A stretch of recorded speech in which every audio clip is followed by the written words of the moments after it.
நான் காலை மாலை ஜாமம் என்று 3 நேரம் உண்ட பின்னும் இன்பத்து பால் சலிக்கவில்லை என் கண்ணே இதழ் ரசம் குளிக்கவில்லை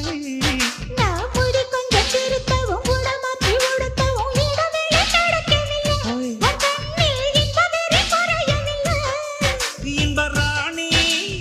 தண்ணி அடித்த பிரம்மன் படைத்த சிலை இது கண்ணி வடிவில் வந்து கலக்கும் அழகிது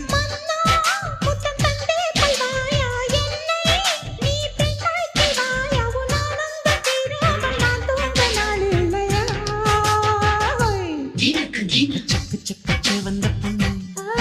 பண்ண சித்திரத்தில் வரைஞ்ச கண்ணு சக்க சக்க வந்த பொண்ணு வண்ண சித்திரத்தில் வரைஞ்ச கண்ணு அந்த ஊத்துக்குழி வெள்ளையிலே தங்கம் ஊத்தி செஞ்ச பொன்மையிலே அடி சர்வதேச